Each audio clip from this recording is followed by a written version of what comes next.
Today is a very auspicious day, Disappearance Day of Srila Bhakti Vedanta Vaman Gosai Maharaj, and also Srila Bhakti Vedanta Trivikram Gosai Maharaj. Both they were in Gauriya Vedanta Samiti pillars. Srila Vaman Gosai Maharaj, his mother was disciple of Srila Bhakti Siddhanta Saraswati Goswami Thakur, and also his uncle. His uncle, Nrsimha Maharaj, was already staying in Chaitanya Math in Mayapur, and father of Vaman Gosai Maharaj was not so religious, so mother thought that he should not give much influence on Vaman Maharaj, that time small boy. So she sent him when he was 9 years old to Chaitanya Math in Mayapur.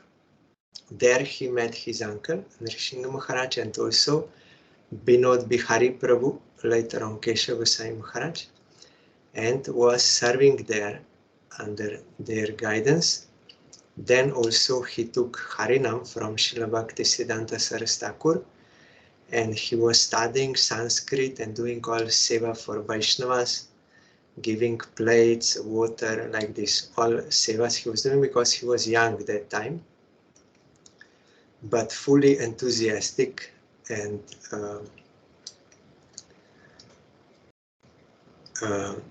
service attitude always. Then after the disappearance of Srila Bhakti Siddhanta Saraswati Thakur, he remained with Srila Bhakti Pragyan Keshav Gosai Maharaj, that time still Binod Bihari. Then in those days there was some problem in Gauriya Math. They were accused of some murder, but falsely. So some devotees, they were in prison. Also Binod Bihari Prabhu. So this Vaman Gosai Maharaj, that time still brahmachari, he used to serve them in prison. He used to bring prasad to them. He himself was cooking and bringing. Then some had some hesitation because he did not yet take Diksha, mantra Diksha. But Prabhupada already told before, Harinam Diksha, initiation into Harinam, is the main thing.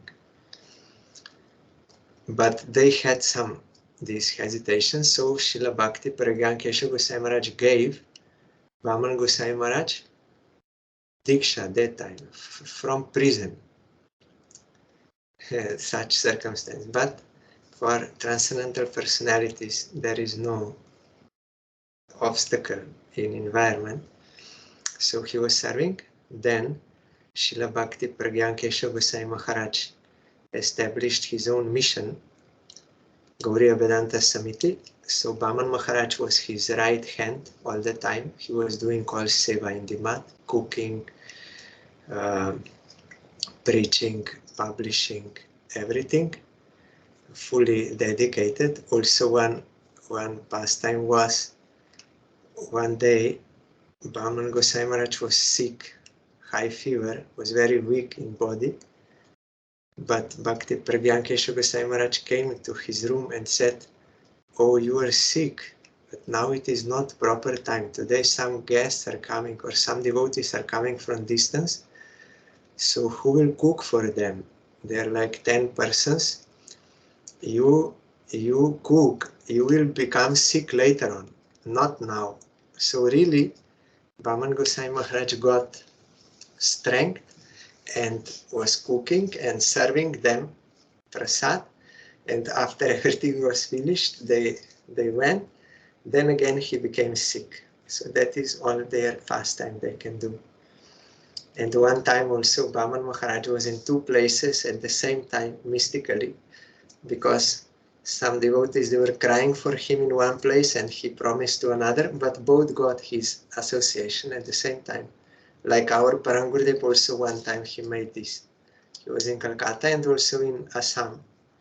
That is not impossible for a personal associate of Krishna.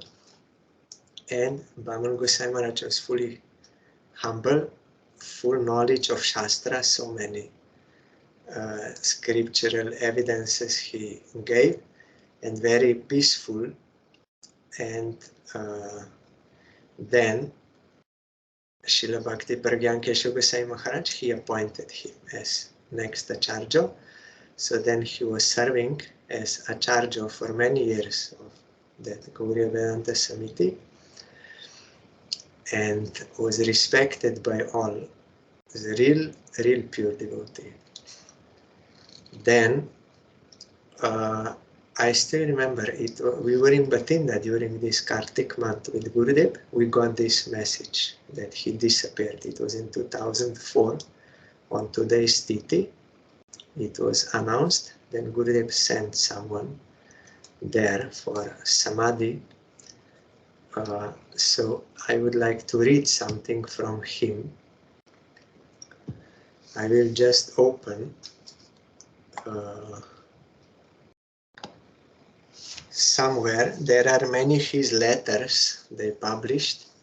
So randomly I will open, praying for his grace.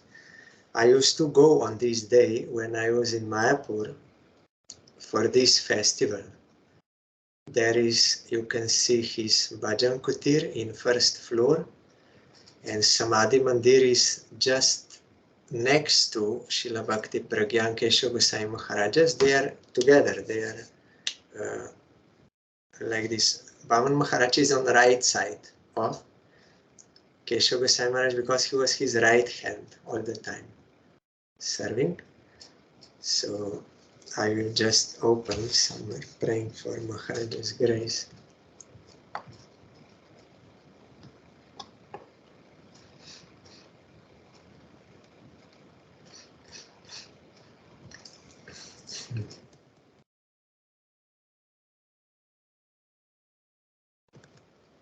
Sneha Spadasu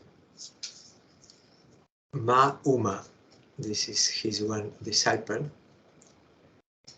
You wrote that you read my letter, and this was a letter written in 1987 from Calcutta, Vinod Bihari Gauriya Math in Calcutta. So Maharaj is saying, Ma Uma, you wrote that you read my letter and have understood everything, but I think you do not read my letters with inner vision. If you did, you would not treat me harshly. You said that you are not worthy of writing me a letter, that you are scared to write me a letter, and that you do not know what to write where. I think these statements are imagined, and you are just coming up with excuses. I always write you letters and what not in a suitably natural fashion. Whatever is my actual impression of you is expressed in the letter I have written. There is no artificiality in this. The forum in which your love and affection reveals itself to me is what I write in my letters. Perhaps from your own perspective, you cannot grasp whether you are loving or not. Only he who can perceive that affection can understand who is worthy of being given respect.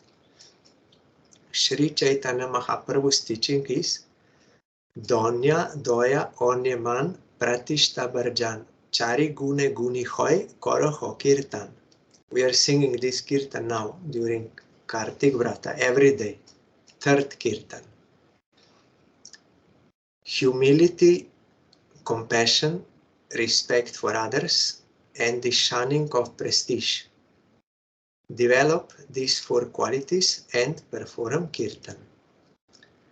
This is Amani Manada Dharma, means the religion of foregoing pride and giving respect to others. A respectable person never injures another person's dignity. That is his nature.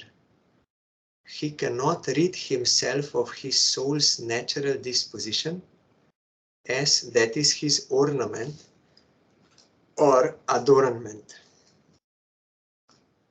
Being doubtful of others is the cause of distress. Rather than calling it deceptive, it would be more accurate to call it the source of mental disturbance. In the Gita, Bhagavan Shri Krishna Chandra addresses his friend Arjuna as he delivers an instruction to all the inhabitants of the world. The ignorant, unfaithful, and doubtful. These three types of people cannot find happiness in life. If you harbor the dogma of doubt and suspicion, then you too will never find peace of mind. Only if we can relinquish our individual selfishness, be tolerant of suffering, and heed our responsibilities, can we find auspiciousness. In order to honor love's demand from those who seek it, there is much we must concede to sacrifice. This is a paramount truth, widely accepted by the wise. Without selfless renunciation, one cannot attain Bhagavan, who is the forum of truth, Sat Bostu. Acceptance of this sort of renunciation is necessary in order to obtain the mercy of Guru and Vaishnavas as well.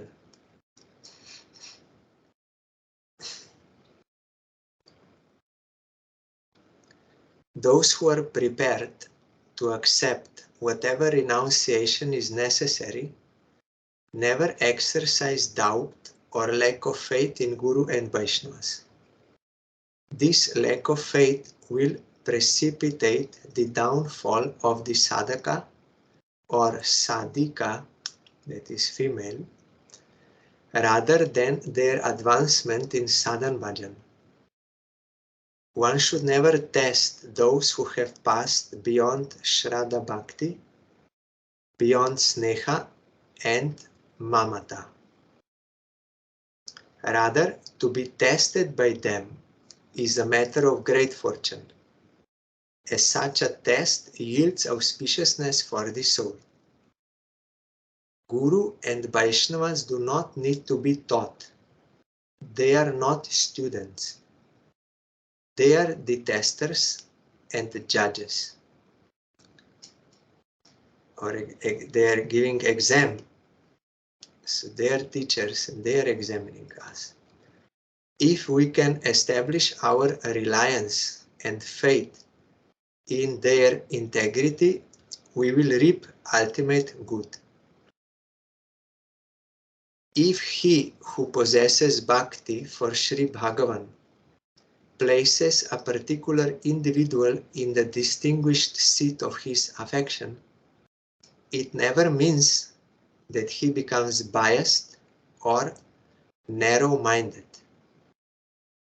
Rather, his generosity and large-hearted dignity will strengthen. Sadhu, Guru and Vaishnavas, who see everyone equally, are accustomed to perceive the souls of all living entities. They earn the title Mahatma, Great Soul, because of their magnanimous sentiments for Sri Bhagavan and his creation. They are accustomed to offering all candidates honor, high and low. Because they behold the soul and super soul within all living entities, they offer obeisances to absolutely everyone, giving no particular attention to whether one is a horse, cow, donkey, dog-eater, neophyte devotee, woman or man. Jive saman dive jani Krishna odishtan. this is also we are now hearing during KARTIK VRATA. Uttam Vaishnav hobe nirabhiman. Jive saman dive jani Krishna adhishtan. This is from Chaitanya Charitamrita Mahaprabhu told. Means a real topmost devotee, he perceives that every jiva is residence, means is abode. Krishna is within the jiva. So in that consideration gives respect. So Maharaj here is saying, Jive saman dive jani Krishna adhishtan. They give respect to all living entities, knowing them to be the abodes of Krishna. This is their large-heartedness or great magnanimity. If we can pass this sort of test of patience and fortitude from Guru and Vaishnavas, our lives will be successful. I, too, at present, am a student, a trainee, someone seeking love in the school of this world.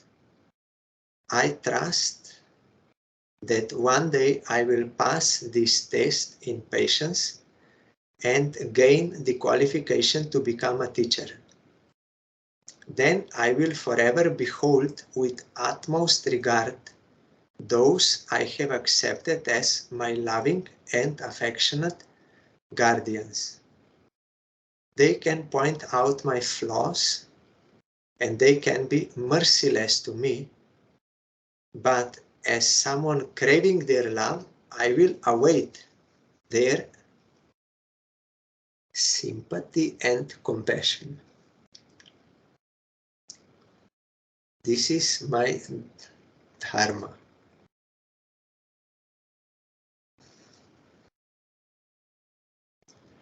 I will not place blame on anyone else. Rather, I will sit here hoping to gain their extraordinary love and affection. I will strive to realize the purport of Sri Rupa Goswami's Upadesamrita verse, Utsahan Nishchay Dharjat. This is in the third verse. We will come to that verse. Now we are reading. So see how Maharaj sent this letter where Shikastaka and also Upadesamrita are mentioned, teaching from there. So I will strive to realize the purport of Sri Rupa Goswami Upadesamrita's verse, Utsahan Nishchay Dharjat. That is third verse. Who is to be angry with whom? Who will shower blessings on whom? I am responding to your call for affection, not your request, so that I may not be deprived of affection. Accept my well wishes. Forever your well-wisher, Sri Bhakti Vedanta Vaman. So this is not so easy to understand unless you are on that platform of realization. We may think that Guru Vaishnava, they are flattering. They are not flattering. And I actually don't have, so why they are giving respect? I'm not worthy. That is not correct. Really, Vaishnavas, pure devotees, I also experienced once from our Gurudev. Really, they are respecting everyone, even their disciples. One time Gurudev was walking and I bowed down to him and he also did like this, but it was meant, it was not show. Really, I felt. Because of this, they are established on that realization that Krishna is in the heart of everyone and all jivas belong to Krishna, and especially devotees like this, they are giving respect. So that is never flattering or some artificial pretense or something. No, really they mean it. and we should not doubt their behavior. Maharaj here is telling, it is not we who will test them, they will test us, whether we have devotion or not. They can test. It is not so easy to understand what Maharaj was telling unless one is established in that Trinada Pisunichana verse, and then he also, by his own example, he showed, I am also sadhaka, so I'm for this, and by example he's teaching that Guru and Vaishnava, they will see my defects and they will point out. I will think it is not good. Ego will object, and I will think they are merciless, but actually that is their mercy. When they are pointing out our defects in order to help us rectify, ego will think one thing, but it is actually beneficial for us. One who can pass that test, then he can advance. Will not blame anyone on this. Then, today is Maharaj's disappearance day. I used to go to their mat on today's day. There are many Vaishnavas there singing his glories, not ordinary person, pure devotee. So I'm remembering Maharaj's Samadhi Mandir, bowing down to his lotus feet and praying for his causeless mercy. Also today is Disappearance Day of Srila Bhakti Vedanta Trivikram Maharaj, also from their mat. He came by the preaching of Madhusudan Maharaj.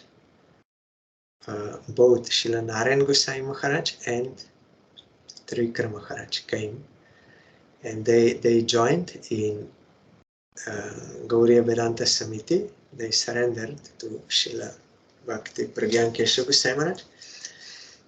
Trivikram Maharaj was, I think, a little before he joined, and he was also doing all seva, preaching, publishing, managing, everything. Three were pillars of Srila Bhakti Pragyan Keshav Goswami Maharaj: Narayan Goswami Maharaj, Trivikram Goswami Maharaj, and Vaman Goswami Maharaj. All were serving wholeheartedly, fully dedicated, and all kinds of seva necessary.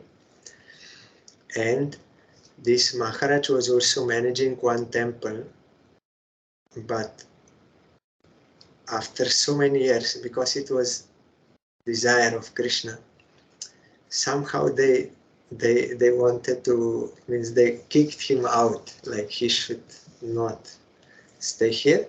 The Maharaj did not become angry. I served this mission for so many years. How you can throw me out? This is mine. How you can? No. He just smiled and took one bag, the Japamala and some bag, and went. No false attachment. This is mine. Like, no, they're seeing the will of Krishna. Then he came to Navadip and was doing bhajan there, blessing so many other devotees who came for Navadip Parikram all the time. And he was also a good homeopathic doctor and good singer. And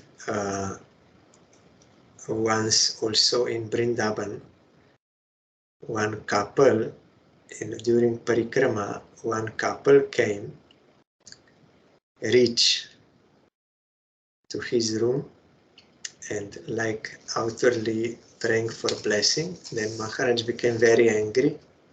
He said, how you are coming to Vrindavan? This is not a place of enjoyment. You have to do bhajan. He chastised very heavily, and he cut through that some mood, and he said, wife should sleep on one side of the bed and husband on another side, and in between there should be photo of your Gurudev. He told directly. Then they became ashamed and they went out. Then another devotee was there, and Maharaj asked him, you know who is he? He said, no, I don't know. Then he said, he's a very rich man. Crorepati means very, very rich. But I can speak like this because I'm not dependent on anyone in this world. I am servant of Krishna. He is my maintainer.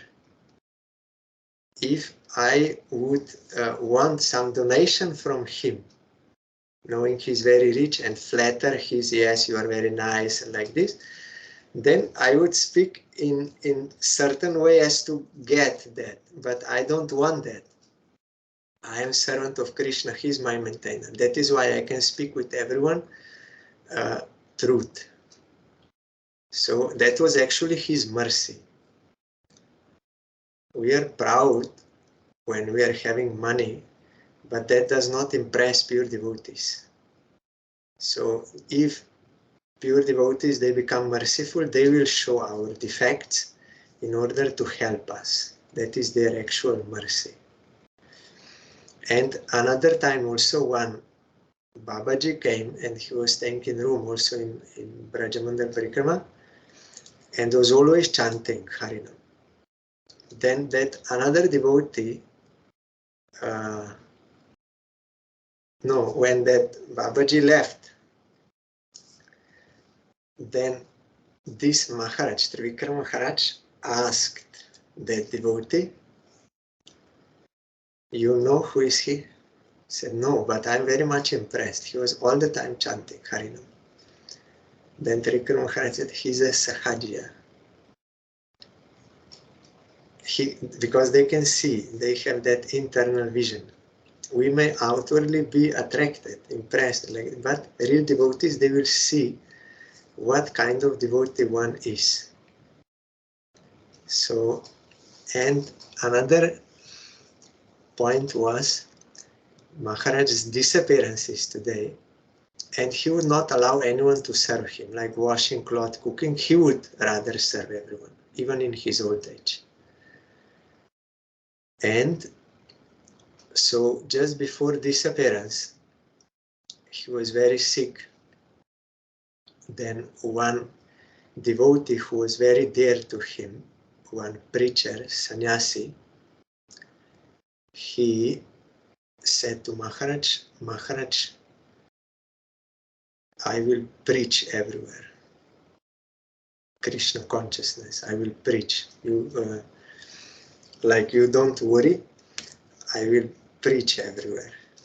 Then Trivikram Maharaj smiled and said, what you will preach? About Krishna, what you will preach?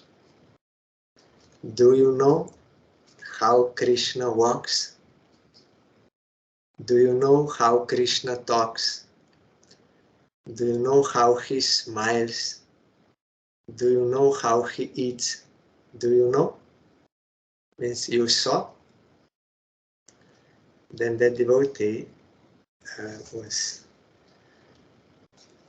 taken aback and he said, no, Maharaj, I did not see.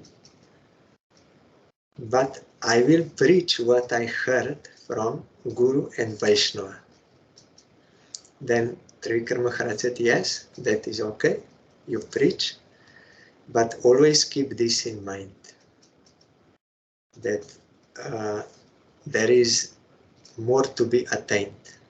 Like, don't think now you learn some Shastra, you know some Harikatha from Guru Vaishnava, now I am topmost, I will preach everywhere, like this. No.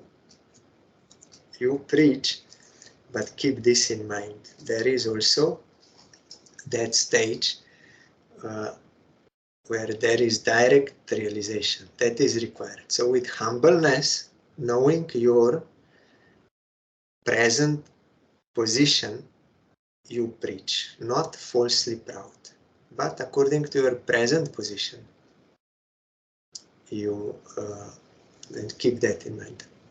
Once also I was invited to one public program. Then I also expressed to Gurudev that I think I'm not fit because I have no realization. So I don't want to give bad name to. So I said that I have no realization. Then Guru said, yeah, that is okay. So because no realization, so you are sadhak, practitioner. You took mantra from Guru. That mantra is like a seed. And if seed is not watered, then it cannot grow. So our duty is, once we receive the seed of devotion from bona fide Guru, we have to do Shravan. We should hear about Krishna, and Kirtan. We should speak about Krishna. So wherever you will stay, if you want seriously you want progress in devotion, then wherever you will be, you will hear about Krishna and you will speak about Krishna. Then Gurudev said, with this end in view, not for delivering speech for name and fame, or like I have no realization, so I cannot do anything. Both moods are not correct. So Gurudev said, you, with that end in view, as a sadhana to water that seed, you can go and you speak what you heard from Guru, Vaishnava, and the Shastra. That is for your own devotional progress. You will not go there as a Guru, as a realized soul, as one who has full realization, but also you should not give up your practice. So with this end in view, you can go. So similarly, Gurudev taught me as Trivikram Maharaj, this devotee, we should practice, but we should know our present level of progress also, and humbly we should go on with our service. So today is Srila. I will read something from him also.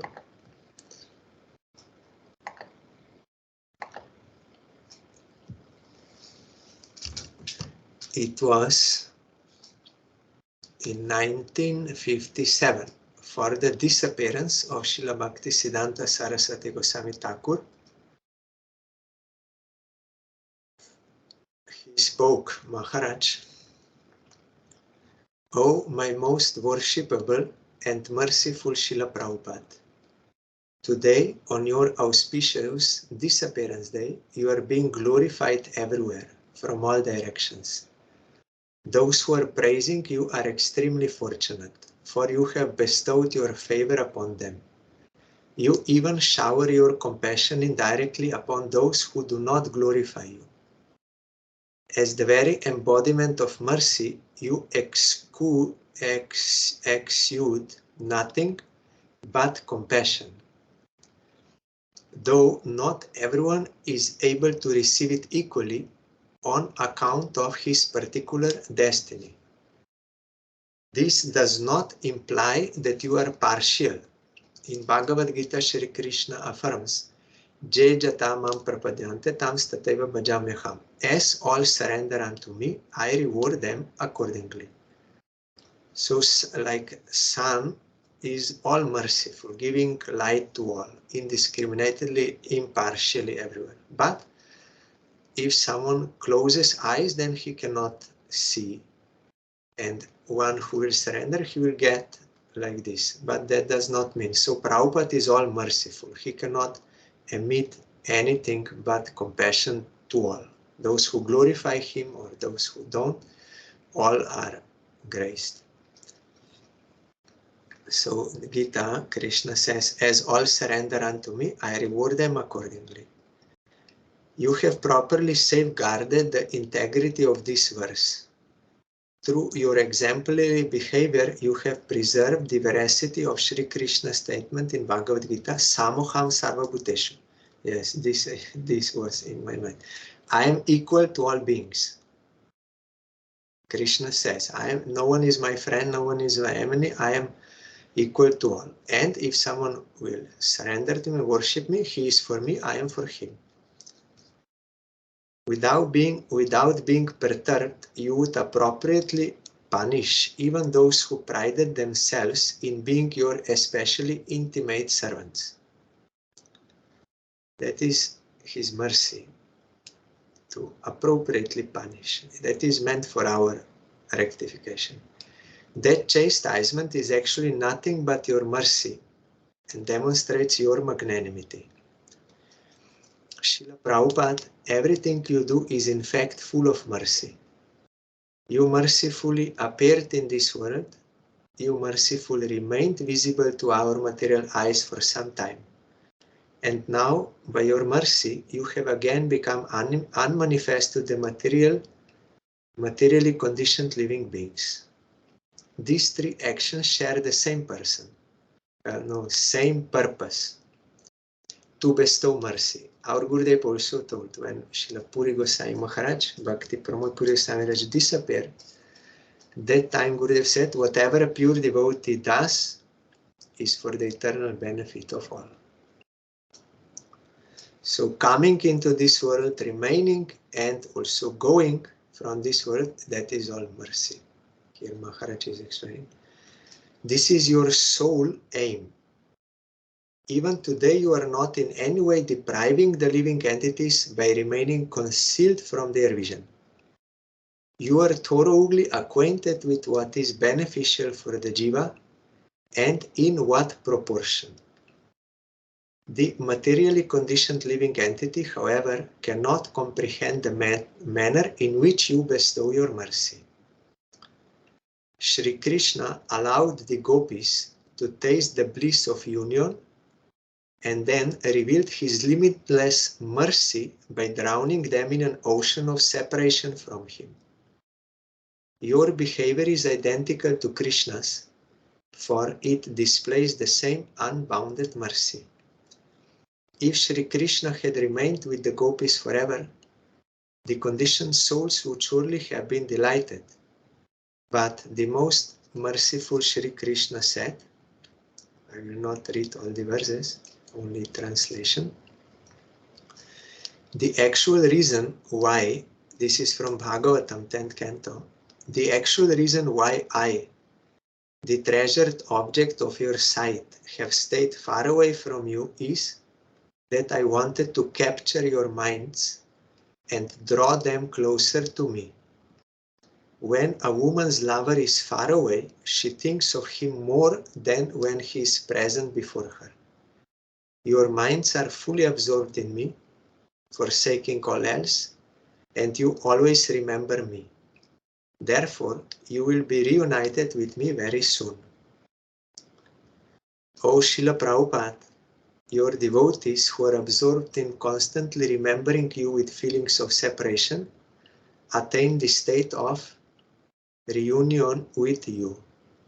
This is an example of your immense mercy.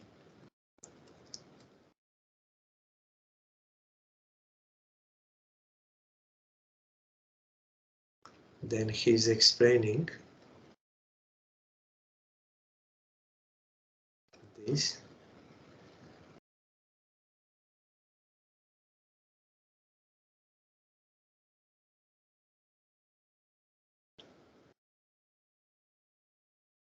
I cannot read everything because we have to read Upadesamrita.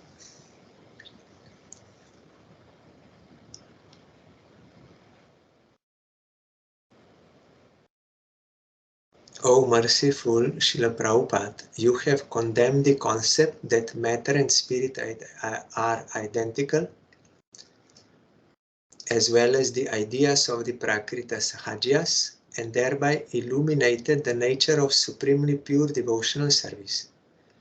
Had you not appeared on this earth, who would have cleansed the heaps of impurities that had entered the Prema Dharma, religion of unadulterated love propagated by Sriman Mahaprabhu, and who would have revealed its pure message, who would have distributed the beauty of devotional service in the mood of separation given by Sriman Mahaprabhu to the world. O Prabhu, there is no end to your mercy. O merciful Master, on this day of your disappearance, may the remembrance of your mercy become my life and soul. How far can an insignificant and wretched soul like me touch upon your immeasurable compassion? Even the demigods cannot adequately sing its glories. Nonetheless, I will be blessed if one day I can be fortunate enough to serve the lotus feet of one of your servants, thereby connecting with your mercy. Today, on your disappearance day, I humbly pray at your lotus feet that I may not become degraded by committing any offenses, and that I may eternally remain engaged in the service of the servants of your servants. So you see how pure devotees, what is their desire? That is pure desire. That is why they are relieved from all other evil desires. And they are always peaceful and happy. So today, Srila Maharaj's disappearance, I am bowing down to his lotus feet and praying for his causeless mercy. So he spoke so nicely about Prabhupada. We are hearing Upadesamrita, verse number 1, commentary by Srila Prabhupada, Bhakti Siddhanta Saraswati Thakur. We came to know that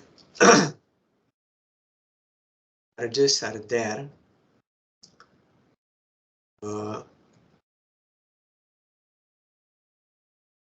which one has to control by engaging himself in service of Krishna. And Prabhupada gave 3 groups: body, mind, and speech. Speech means any other talk except about Krishna, and everything related to the service of Krishna is all urge of the tongue, no, of the speech. Then mind, so many plans, desires, anger, of unfulfilled desires, all these things, and gyan, karma, all this is the urge of mind.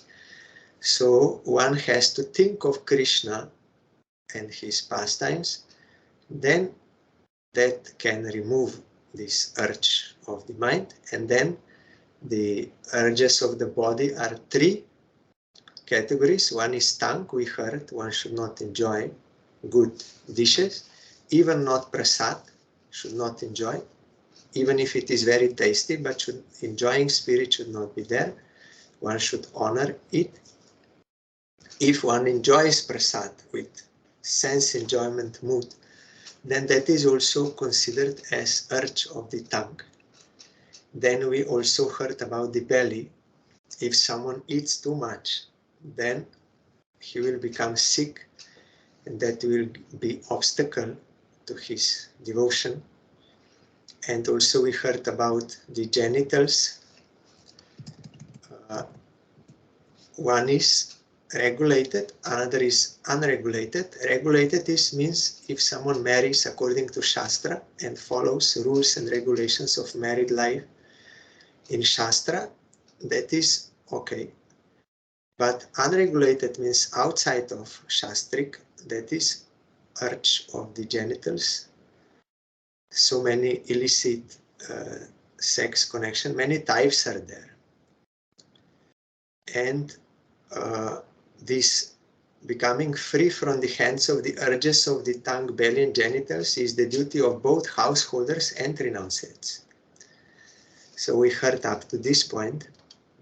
Then further Prabhupada says, in Prema Vivarta, Sri Jagadananda Pandit has written, वैरागी भाई ग्राम्य कथा न शुनिबे कने, ग्राम्य वार्ता न कहिबे जाबे मिलिबे आने, स्वप्नेओ न करो भाई स्त्री संभाषण, गृहे स्त्री चारिया भाई आसी आचो बन, যদি চাহ প্রাণায় রাখিতে গৌরাঙ্গের সনে, চোত হরিদাসের কথা তাকে যেন মনে, ভালো না খাইবে আর ভালো না পরিবে, হৃদয়েতে রাধা কৃষ্ণ সর্বদা সেবিবে।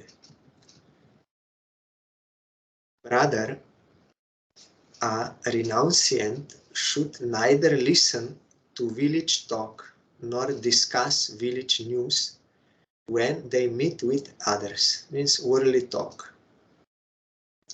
Brother, do not converse with women even in dreams.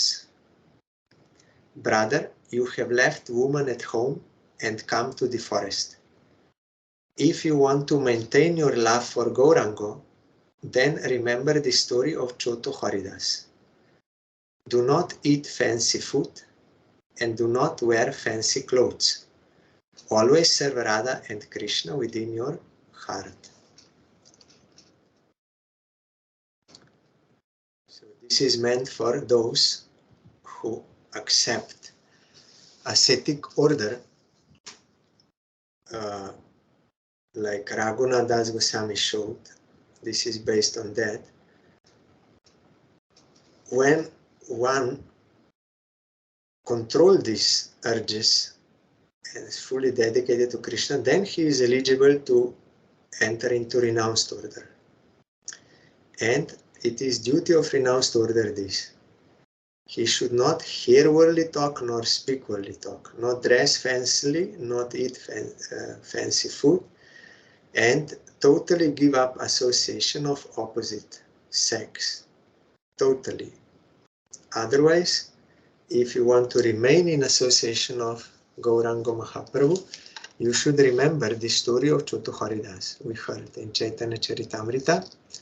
He renounced, he took renounced order, but when he was begging from Madhavi, one great devotee, Madhavi, in Puri, for rice, there was one maidservant there.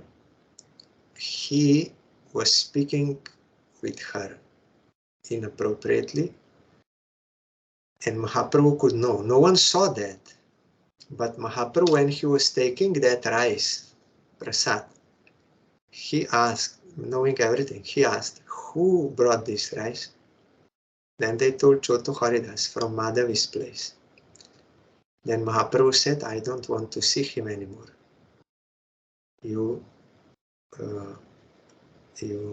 I don't want to see him. Then all were, what happened? Then Mahaprabhu said, my mind does not like to see a person who accepts renounced order and then intimately speaks with woman. And then they were pressing, is not a big offense like this. Mahaprabhu said, if you will go on speaking, then I will leave Puri. I will go to Alalnath, you all remain here. Means he was very strict, like a thunderbolt, Mahaprabhu. Why? To preserve the sanctity of renounced order. It is not a joke. Because one who will accept renounced order, then people, they are serving him, they are giving respect, and they are giving articles which are meant to be used for the service of Krishna. So if he misuses that position and articles and all with improper vision, ladies like this, then society is ruined. He is doing bad to himself and also to society. So to take renounced order is not a joke or some escapism or avoiding something like this. So Mahaprabhu was very strict about this. So here Prabhupada wrote, you have to remember that. Choto Haridas's teaching there, Mahaprabhu gave. So all sadhakas, by the power of their devotion to Krishna, as much as they can, they have to control these 6 urges. Otherwise, it is not possible to progress. And here Bhaktivinoda Thakur wrote, those who did not yet control these 6 urges, they are not eligible to renounce house, to become ascetic. No. They have to do bhajan in house, like Mahaprabhu told to Raghunath Das Goswami. Now it is not time, you cannot come with me. You go back home, you do bhajan. When Krishna will show you the way, then it will be possible. So tomorrow is also Disappearance Day of Srila Sai Maharaj. We'll hear about him, and also Upadesamrita.